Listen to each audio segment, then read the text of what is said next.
Habari za mchana mpendwa msikilizaji na mtazamaji wa Kivu News Info. Matumaini yetu wewe ni mzima wa afya kabisa popote pale ambapo unaendelea kutega sikio taarifa zetu za mchana leo, ikiwa ni tarehe 15 mwezi wa 10 mwaka 2025, na tukiwa moja kwa moja kutoka mashariki mwa Jamhuri ya Kidemokrasia ya Kongo. Tunaendelea kukuletea matukio muhimu yanayoendelea kujiri mashariki mwa Jamhuri ya Kidemokrasia ya Kongo na Kongo kwa ujumla. Ni mchana mwingine ambako dunia inashuhudia mabadiliko ya kasi katika siasa, uchumi na jamii, huku taifa letu kiliendelea kushuhudia hatua mbalimbali za maendeleo na changamoto kadhaa za kijamii na kiusalama. Timu yetu ya waandishi wa Kivu News Info na Wariri inakuwa ikifuatilia kwa karibu matukio yoyote ili kukuletea taarifa sahihi kwa wakati na kwa uwiano unaostahili. Na basi kama vile ilikuwa ndo mara kwanza pia unakutana nasi kupitia mtandao wa YouTube, kabla chochote tunawakusii kufanya kitu kimoja: usisahau kusubscribe, kulike, comment na kushare. Kwa lugha nyingine wanasema kujabone, kueme vile na kupartager. Na basi kama tayari utakuwa umeshafanya hivyo, acha tuendelee kusema asante sana kwa kuchagua Kivu News Info kama kituo chako chema cha matangazo. Na mimi langu jina ni Ite Eloge Lulonga, na basi kwa hiyo bila kupoteza muda, karibu tusome habari kamili za mchana wa leo.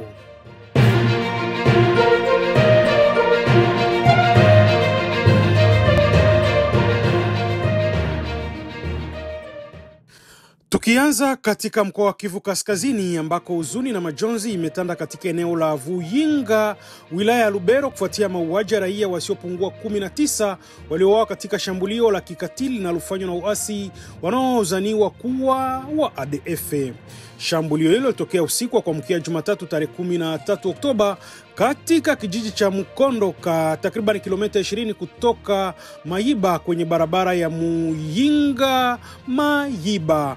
Kutokana na tukio hilo, jamii ya kiraia ya Vuyinga vimetangaza siku mbili za maombolezo, Jumatano na Alhamisi, kwa heshima ya marehemu waliopoteza maisha yao katika mauaji hayo ya kinyama. Katika kipindi hiki cha maombolezo, shughuli zote za kijamii na kiuchumi zimesimama. Masoko, maduka na biashara nyingi zimefungwa, isipokuwa baadhi ya famasia chache ambazo zimeendelea kutoa huduma za dharura. Kwa mujibu wa viongozi wa jamii ya kiraia, maombolezo haya hayalengi tu kuomboleza vifo vya watu hao, bali pia ni ishara ya kupaza sauti kwa serikali kuhusu usalama hafifu unaoendelea kuwasumbua wakaazi wa eneo hilo. Mwenge Kivisa, mmoja wa viongozi wa kijamii ya kiraia ya Vuyinga, amesema kuwa watu wawili waliokuwa wametekwa nyara waliweza kutoroka mikononi mwa waasi, na kutoa ushahidi kwamba bado kuna kadhaa wengine wanashikiliwa na kundi hilo ambao linadaiwa kuelekea eneo la Kingi. Amesema iwapo wanajeshi wa Jamhuri ya Kidemokrasia ya Kongo FARDC wameingilia mapema, mauaji haya yangeweza kuepukika. Kwa sababu hiyo, ametaka serikali kufanya mabadiliko ya uongozi wa kijeshi wa eneo hilo, akisema kuna udhaifu mkubwa wa kiutendaji na ukosefu wa kimkakati madhubuti ya kupambana na adui. Katika tamko lake kwa vyombo vya habari Vikisa, amesema na mnukuu, "Tumeamua kusimamisha shughuli zote, hata shule zitafunguliwa. Miongoni mwa waliouawa wamo walimu, wanafunzi na wakulima. Mauaji haya yamegusa kila kaya, ndiyo maana tumeamua kuomboleza hadi tutakapowazika wapendwa wetu." Baada ya mashambulizi hayo, mamia ya familia zimekimbia kijiji cha Mukondo na maeneo jirani na kukimbilia Musienene na Butembo. Wengi wao wamelala nje bila msaada wote wa binadamu.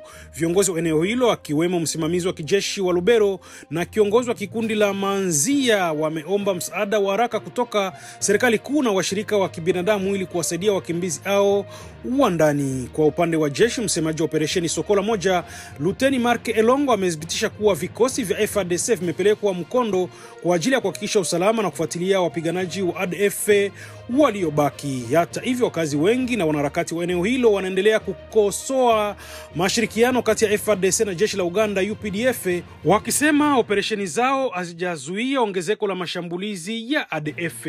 Wametaka serikali kufanya marekebisho ya kina katika ushirikiano huu wa kijeshi. Shambulio hilo la mkondo linaongeza idadi ya matukio ya umwangaji damu katika maeneo ya Lubero na Beni, ambako zaidi ya watu 100 waliuawa mwezi Septemba pekee, ikiwemo watu 72 waliopoteza maisha katika kijiji cha Ntoyo karibu na Mungere Njipa. Kwa sasa hali ya usalama bado ni tete, huku wananchi wakitaka hatua za haraka za kudumu kumaliza mateso yanayotolewa na waasi wa ADF.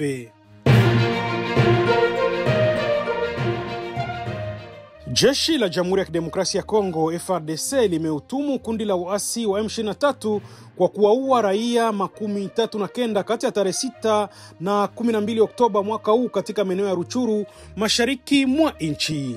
Kwa mujibu wa taarifa iliyotolewa na Meja Dieudonne Kasereka, msemaji wa kanda ya kijeshi ya 34, jeshi la FARDC linasema kuwa waasi hao waliwaua raia hao kwa ukatili mkubwa, wengine wakiwaua majumbani mwao, huku wengine wakifungwa mikono kabla ya kupigwa risasi katika maeneo ya Tongo, Kirumba na Kagando katika chifu ya Bwito.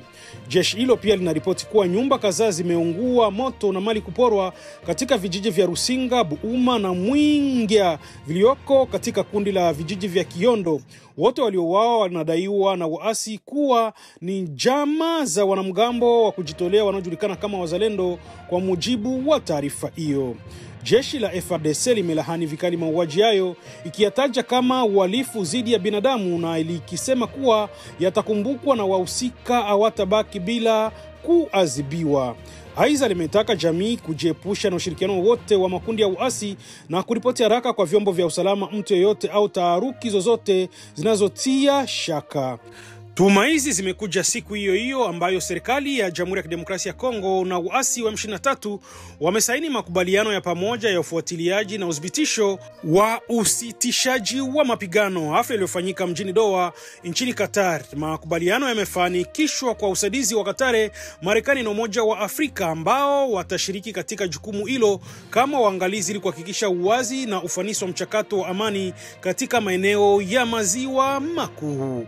Kwa upande wake, kundi la M23 limesema kuwa mafanikio ya mpango huu yanategemea kama serikali ya Kinshasa itatekeleza ahadi zake ipaswavyo, huku serikali ya Kongo ikieleza kuwa hatua hiyo ni ishara matumaini kuelekea kusitishwa kwa mapigano na amani ya kudumu. Makubaliano haya ya Doha yanakuja takriban miezi mitatu baada ya tangazo la kanuni za msingi lilotolewa tarehe 19 Julai mwaka 2025, lakini wachambuzi wa masuala ya kisiasa kama Juvenal Munobo wanaendelea kuhoji kwa nini mashambulizi yanaendelea mashariki mwa nchi licha ya ahadi za amani na mikutano kadhaa ya kidiplomasia. Kwa sasa hali katika eneo la Ruchuru bado ni tete, huku wakazi wengi wakiishi kwa hofu na mashaka, wakiomba suluhu ya kudumu kati ya serikali na makundi yenye silaha. Tukijelekeza katika mkoa wa Ituri ambako hali ya usalama imeendelea kuwa tete baada ya shambulio jipya lililofanywa na wanamgambo wa Codeco mnamo Jumanne tarehe 14 Oktoba. Wanamgambo hao walishambulia vijiji 5 vya chifu ya Bahema Noro katika wilaya ya Njugu viliopo kaskazini mwa mji wa Bunia. Vijiji vilivyoshambuliwa ni Ndobe, Shusa, Chenji, Lonja na Oche. Kwa mujibu wa mashuhuda wa vyanzo vya jamii ya kiraia, wanamgambo hao walitekeleza nyumba nyingi kwa moto, wakiharibu mali za wananchi na kusababisha hofu mkubwa miongoni mwa wakazi. Taarifa zinasema mtu mmoja aliyekuwa muhamiaji katika kambi ya Ro, kambi inayotambulika kimataifa kama eneo la kibinadamu, aliuawa kwa risasi wakati wa mashambulizi hayo. Jamii ya kiraia eneo hilo inasema kuwa mashambulizi haya yalifanyika waziwazi bila kizuizi chochote, licha uwepo wa viongozi wa kimila na hata wawakilishi wa mashirika ya kimataifa katika eneo hilo. Charite Banza Bavi, raisi wa asisi ya kiraia na Yavungwa na wananchi, amelahani vikali vitendo hivyo vya kikatili, akitoa wito kwa serikali kufanya operesheni maalumu ya kuwasaka wanamgambo wa Codeco na kuwatia mbaroni viongozi wao wanaotoa maagizo mfululizo ya mashambulizi. Amesisitiza kuwa raia wa Njugu wanachoka na ukatili unaoendelea na kwamba ni wakati sasa serikali ichukue hatua kali bila kusita. Wakati huo bado katika wilaya hiyo ya Njugu, vifo vingine viwili vimeripotiwa katika chifu ya Bahema Banjere katika kipindi cha chini ya saa 24. Kisa cha kwanza kilitokea tarehe 13 Oktoba karibu na kambi ya wakimbizi wa Plaine Savo, ambapo mwanaume mmoja aliuawa na watu wanaodaiwa kuwa wapiganaji wa Codeco alipokuwa akielekea shambani kando ya barabara kuu namba 27.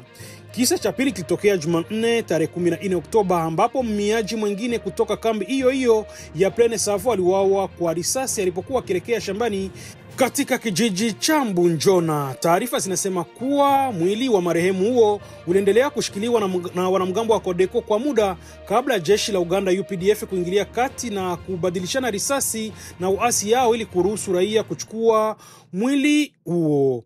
Desire Malondra, mwakilishi wa jamii ya kiraia katika Bahema Banjere, ameleza masikitiko yake juu ya hali ya isiyoaminiwa, akisema kuwa kuna kusita kwa vyombo vya usalama na hali inayoruhusu waasi kuendelea kutawala baadhi ya maeneo kwa hofu. Kwa sasa hali katika maeneo ya Njugu na Bahema Kaskazini inaendelea kuwa ya tahadhari, huku wakazi wengi wakihofia mashambulizi zaidi.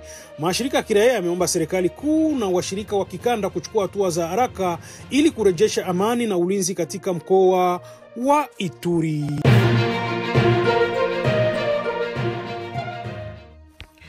Na tukielekea katika mkoa wa Maniema, hali ya taruki imetanda katika mji wa Punia baada ya mapigano makali kuzuka kati ya jeshi la taifa FARDC na wanamgambo wa Wazalendo siku ya Jumanne tarehe 14 Oktoba.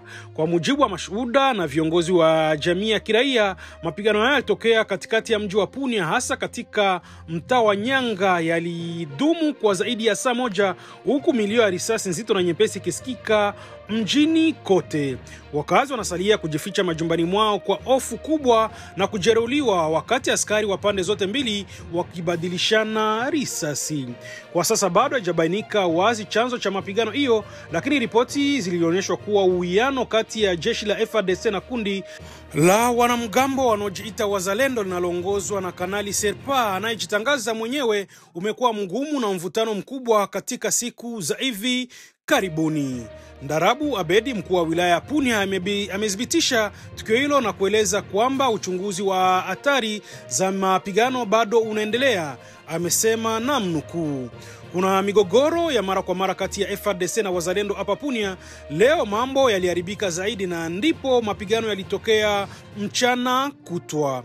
Kwa mujibu wa taarifa za awali, kundi hilo la Wazalendo limekuwa likishtumiwa kwa vitendo vya utovu wa nizamu, ikiwemo kuweka viziwizi haramu barabarani na kuwalazimisha wananchi kulipa kodi zisizo rasmi.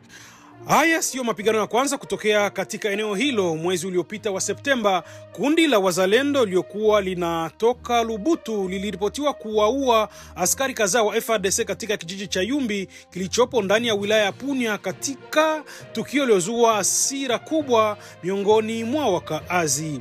Kwa sasa hali imetulia kwa muda, lakini hofu bado imetanda miongoni mwa wananchi wa Punia, huku mamlaka za eneo hilo zikiendelea kutathmini uharibifu na kupanga mikakati ya kurejesha hali ya kawaida.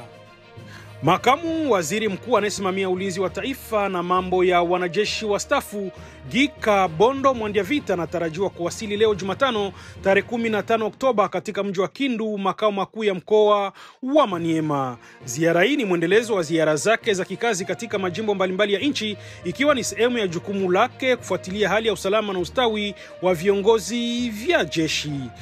Kwa mujibu wa taarifa iliyotolewa na gavana wa mkoa wa Maniema Musa Kankwankubi Moize kupitia tangazo lililosainiwa jana tarehe 14 Oktoba na waziri wa mambo ya ndani ya mkoa Metre Lawamo Selemani Tailoro, wananchi wote wa Kindu na maeneo ya jirani wanatakiwa kujitokeza kwa wingi kutoa mapokezi ya heshima kwa mgeni huyo kuanzia saa 4 asubuhi katika uwanja wa ndege wa Kindu.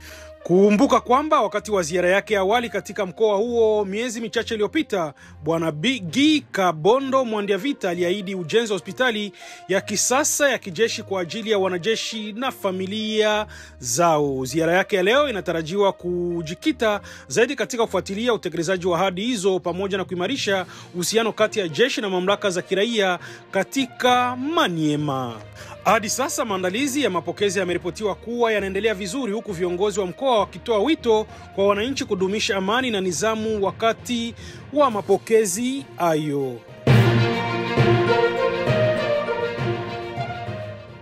Na tujelekeze huko Kinshasa, mji mkuu wa Jamhuri ya Kidemokrasia ya Kongo, na habari kuu inahusu athari za kupungua kwa kiwango cha dola za Marekani kwenye maisha ya wananchi wa Kinshasa. Wananchi wengi wameripoti kwamba kupungua kwa kiwango cha dola hakujashughulikia bei za bidhaa za huduma sokoni, hali inayoacha bila faida dhahiri.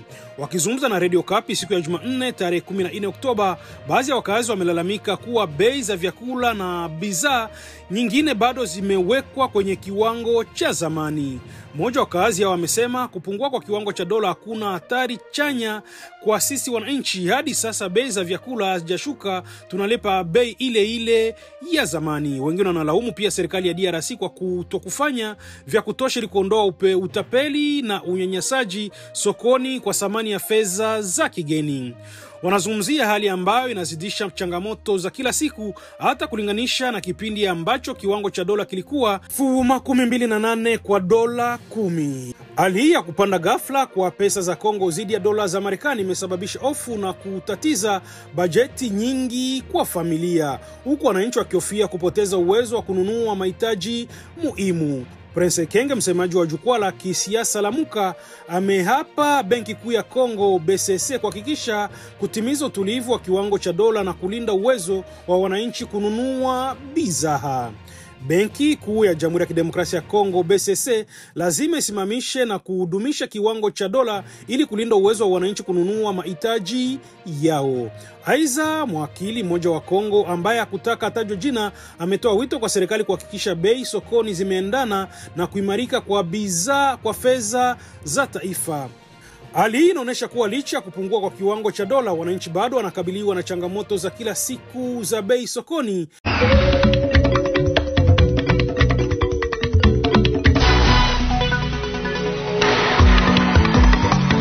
Amjambo wasikilizaji wapenzi wa Radio Kapi popote mnapotusikiliza, karibu kwa taarifa yetu. Serikali ya Kongo na AFC zilitia saini kwa utaratibu wa ufuatiliaji wa kusimamisha mapigano Kivu ya Kaskazini na Kusini huko Doha Jumanne chini ya upatanishi wa Qatar. Hatua hiyo inaonekana kuwa ya muhimu katika kuanzishwa upya kwa mchakato wa amani mashariki mwa DRC. Katika jimbo la Sankuru zaidi ya wanafunzi 10,000 kutoka karibu shule 10 za Kikatolika pale Loja hawajarejea shuleni. Vijana wanatishia kuvuruga masomo ili kulipiza kisasi cha rafiki yao marehemu presidenti wa vijana wa wilaya ya Otekele. Nyumba zilibomoka na watu wengi kati yao watoto wanabaki bila makao katika eneo ya Luena ni Pabukama ndani ya jimbo la Olomami. Hii ni kufuatia mvua kubwa iliyonyesha katika eneo hilo. Mashirika la raia yanaomba msaada ili waathiriwa hawa wapate makao.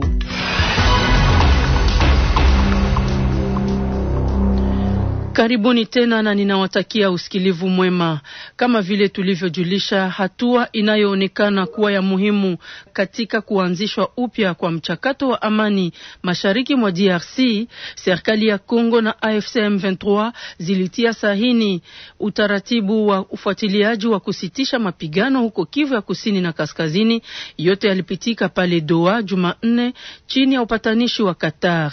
Wajumbe hawa wawili ambao walifika uwanjani siku ya Jumatatu lazima sasa wajaribu kutatua mambo muhimu ya kuzingatia katika majadiliano. Maelezo mengi na mwenzetu Martial Papi Mukeba. Vyanzo kadhaa vinasema kama mazungumzo hii kati ya serikali ya Kongo na kundi la AFC M23 ni hatua muhimu katika mchakato wa amani mashariki mwa nchi. Mazungumzo haya yanatarajiwa kujadili mambo yanayoleta migongano, hasa kubadilishana wafungwa, moja ya vikwazo vikubwa kubwa katika majadiliano. Swala lingine ni kurejea kwa wakimbizi wa Kongo walioko katika nchi jirani, mojawapo ya hoja 7 zilizomo kwenye tamko la makubaliano kati ya pande hizo mbili. Serikali inasisitiza utambuzi wa wakimbizi kabla ya kurejea na inapinga kurudishwa kwao katika maeneo ambayo bado yana mapigano, msimamo unaoweza kuchelewesha tena mazungumzo. Hata hivyo, kurejea kwa wakimbizi ni madai makubwa ya M23 kwa zaidi ya miaka 10. Jumane hii serikali na AFC M23 wamesaini pia mpango wa kushimamisha mapigano kwa muda, ingawa majina ya washiriki na taratibu za utekelezaji wake bado hayajatangazwa. Beni, Martial Papi Mukeba, Radio Okapi.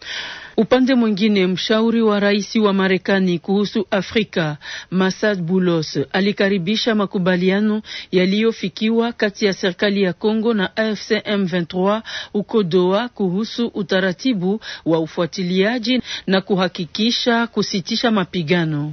Katika ujumbe uliotumwa kwa akaunti yake ya X Twitter hapo zamani Jumanne, Masad Boulos alisema hatua hii ni muhimu, inaleta DRC na AFC M23 karibu na makubaliano ya amani ya kina na kukuza utekelezaji wa mkataba wa amani wa Washington.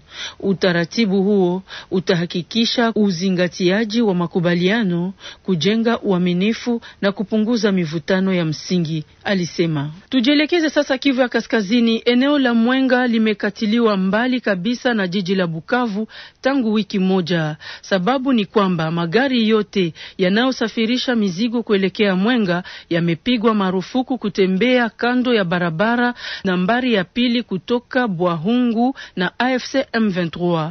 Makundi za shirika la raia ya Mwenga vinatoa mwito kwa waasi kuruhusu kupita bure kwa wafanyabiashara wanaosambaza Mwenga mahitaji ya kimsingi.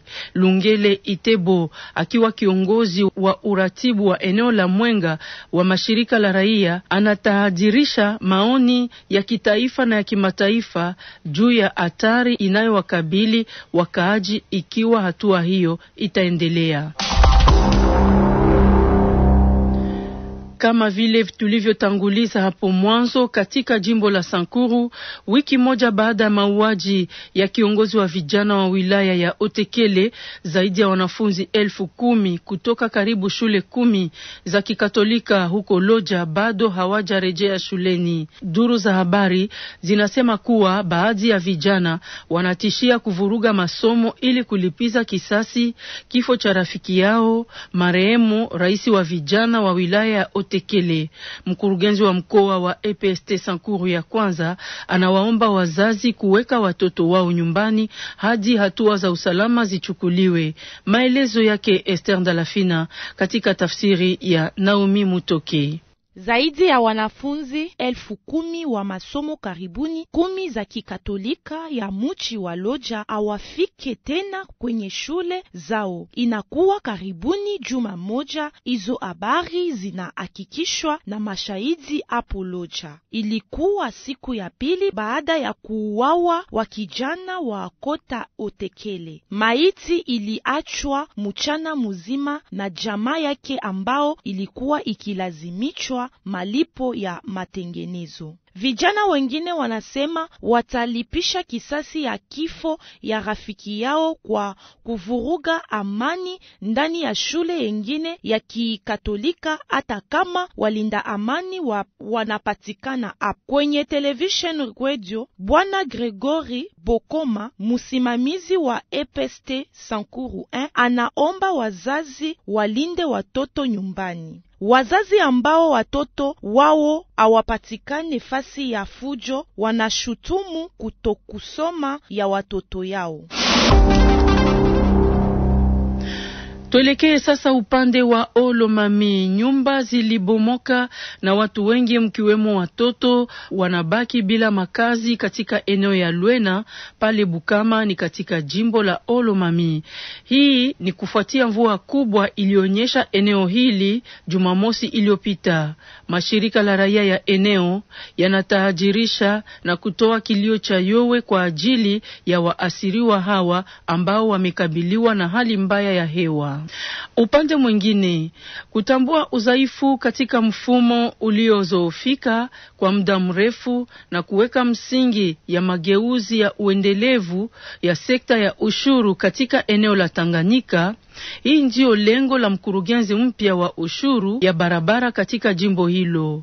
Cedric Mashangao alitembelea vibanda vya ushuru vilivyo karibu na mji wa Kalemi siku ya Jumatatu ili kubaini changamoto zilizopo. Kulingana naye, vitendo haramu vya uharibifu wa fedha za umma vinafanyika katika vituo hivyo vya kulipia ushuru. Pole Munanga anatuelezea mengi. Mkurugenzi wa vituo vya peaji ya barabara wa mkoa wa Tanganyika Cedric Mashangao Lugunda alitembelea vituo vya Lukumfwe, Rugumba na Tundwa. Alichunguza mitambo ya kiufundi ya ukusanyaji wa pesa na mazingira ya kazi ya wafanyakazi. Kulingana naye, lengo ni kurejesha jukumu la vituo vya peaji kama njia ya hatua ya kiuchumi inayohudumia maendeleo ya mkoa. Katika kituo cha peaji cha Tundwa, aligundua vitendo visivyo halali. Cedric Mashangao Lugunda: ku poste ya mwisho ya Tundwa pa 25 km na vile ya Kalemi, mahali ambapo niliona kulikuwa watu ambao walikuwa napokea makuta kwa motari kusema kama ni makuta ya tax, alors que wa motari kupitia decision ya gouverneur alibaexonere muda wa mwaka mzima na wao hawastahili kulipa. Na wakati ambapo niligundua hiyo namna, nikapana kabisa mitindo ya kusema patria hapa, wewe mwenye kupercevoir makuta inabidi utoke pa poste ya peage, sababu gouverneur alisema wa motari hawastahili kulipa, na kama wa motari hawastahili kulipa bado gouverneur ayaruhusu walipe. Sasa wewe unaweza kulipisha sababu ya nini? Toka Lubumbashi, Pole Munanga, Radio Kapi. Tujielekeze sasa katika jimbo la Chopo. Wajumbe 4 wa ofisi la bunge la mkoa wanaolengwa na maombi wanasalia ofisini. Uamuzi huo ulitolewa Jumatatu kiisha kura ya siri iliyoandaliwa na kamati ya umri iliyoundwa kwa kuchunguza maombi haya. Kwa mjibu wake rais wa kamati ya umri Prosper Lubanga, rais wa chombo cha mashauri lazima abaki nafasi yake ili aweze kuendelea kazi aliyoianza, ni ukarabati na usasa wa majengo ya mikutano ya mkoa.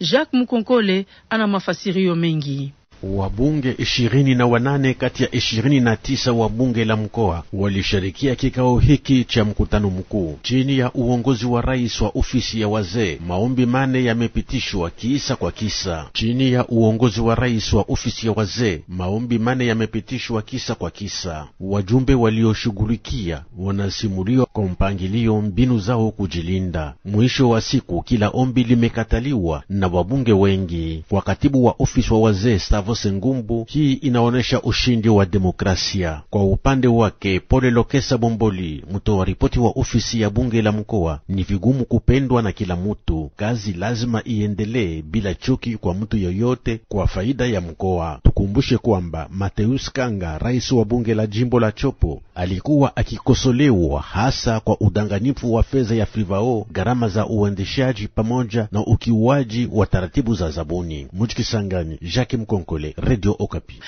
Tunajelekeza tena Kivu ya Kaskazini. Jueni kama wafku wa B Esther wanatoa picha mbaya ya hali ya wasichana wadogo katika Kivu ya Kaskazini wakati huu wa vita ambao jimbo hilo linapitia. Lilisema hiyo wakati wa mkutano wa kuongeza ufahamu ulioandaliwa Jumatatu tarehe 13 Oktoba huko mjini Goma kwa msaada wa tawi la MONUSCO husika na swali za jinsia.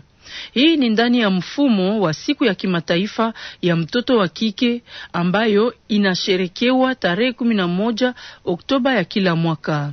Shirika hili lilichukua fursa hiyo kuongeza tena ufahamu wa wasichana juu ya kazi yao na kukuza ushiriki wao katika jamii zinazozunguka fursa sawa pamoja na kupiga vita dhidi ya ukatili wa kijinsia. Inatoa mwito kwao tena kushiriki katika kutafuta amani lakini pia kujitawala.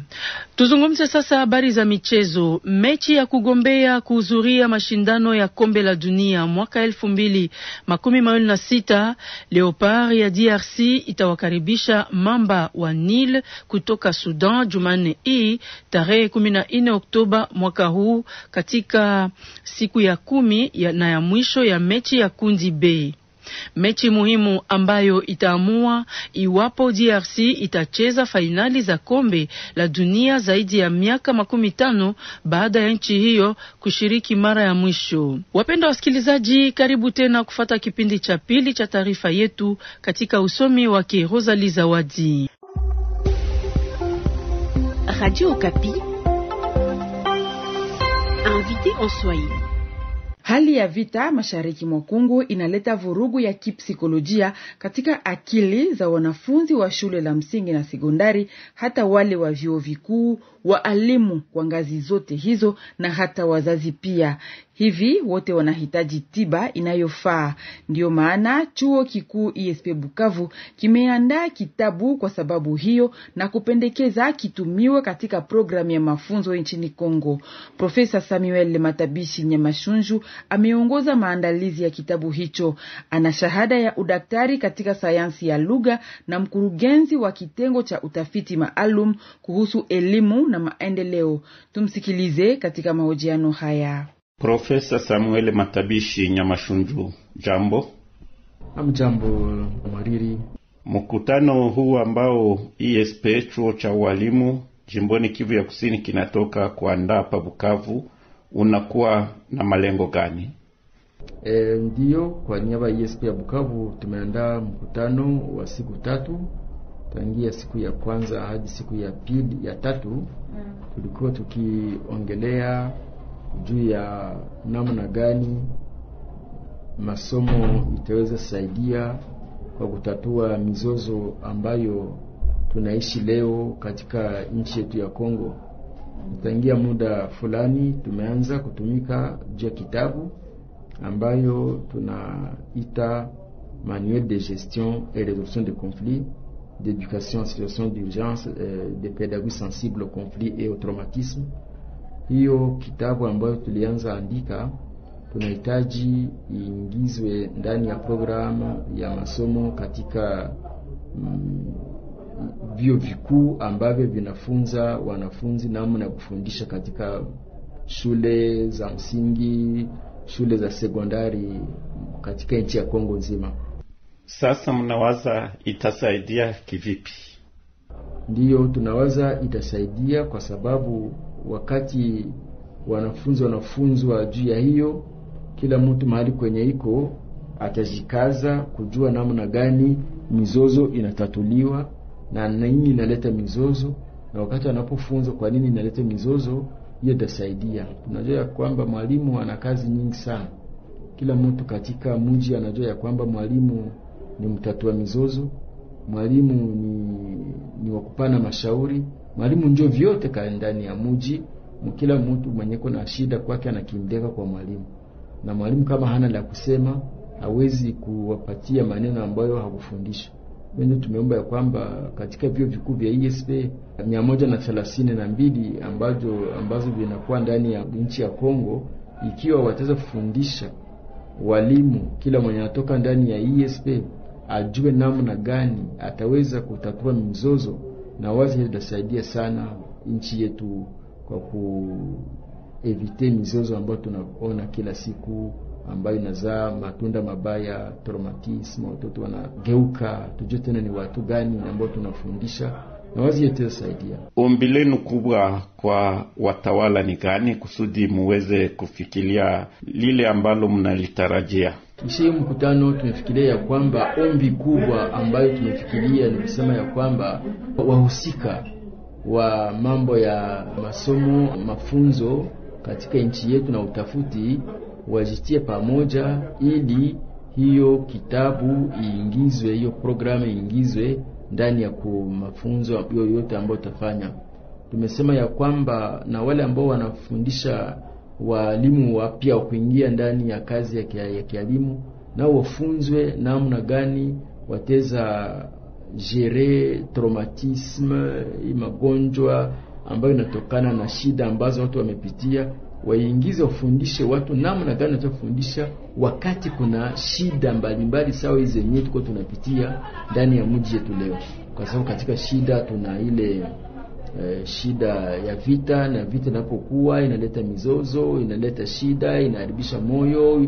Mtu anabadilika kihali,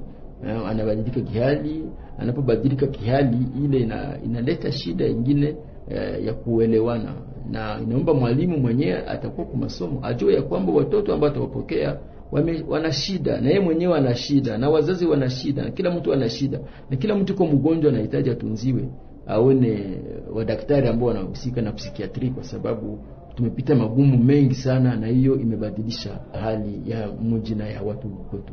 Profesa Matabishi, ninakushukuru. Asante sana. Radio Okapi, dossier en Swahili.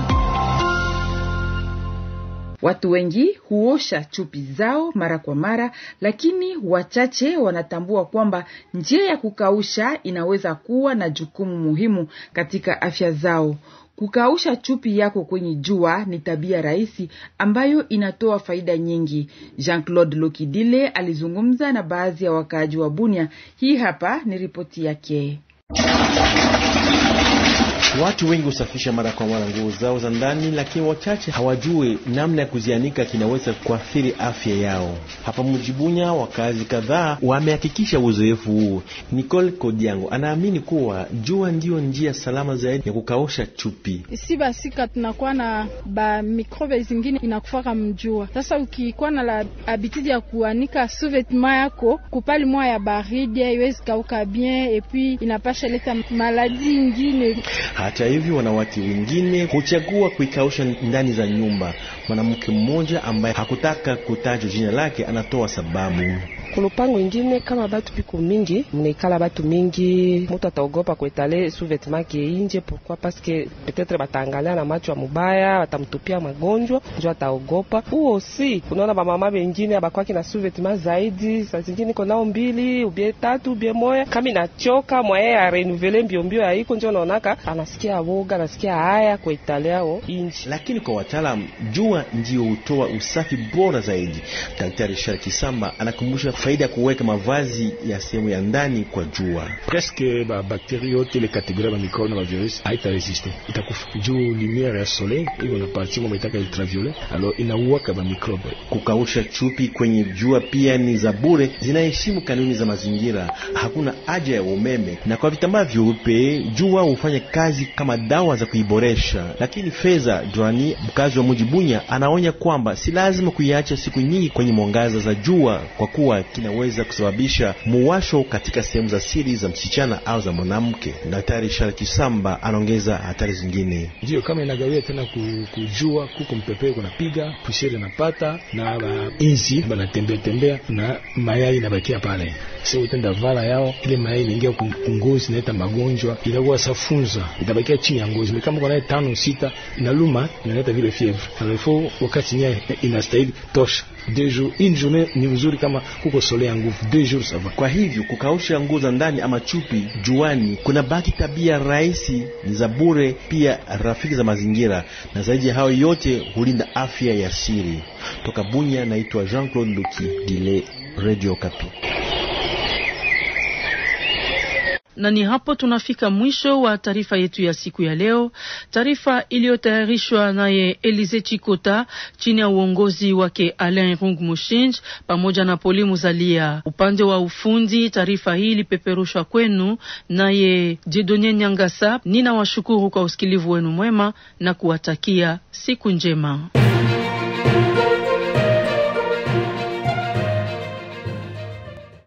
Na ni kupitia taarifa hizo ndipo tunahitimisha matangazo yetu ya mchana wa leo ya tarehe 15 Oktoba mwaka 2025. Na yambo ukisikiliza ni Kivu News Info, kituo chako chema cha matangazo kutoka mashariki mwa Jamhuri ya Kidemokrasia ya Kongo. Na basi kama ilikuwa ndo mara kwanza unakutana nasi kupitia mtandao wa YouTube, kabla kuondoka tunakusihi kufanya kitu kimoja. Usisahau kusubscribe, kulike, comment na kushare. Kwa lugha nyingine wanasema kujabone, kueme vile na kupartager. Na basi kama tayari utakuwa umeshafanya hivyo, acha tuendelee kutoa shukrani zetu za dhati kwa kuendelea kuchagua Kivu News Info kama kituo chako chema cha matangazo. Nia na na mazmuni yetu ya kila siku ni kisha tunakuletea habari sahihi zenye kuaminika tena kwa muda muafaka. Hivyo basi usisite kutuandikia kwenye namba zetu za WhatsApp ambazo unaendelea kuziona hapo kwenye picha, na ukatujuza unasikiliza Kivu News Info kiwa sehemu gani, na uenda ukatuambia maoni yako aiza mapendekezo yako.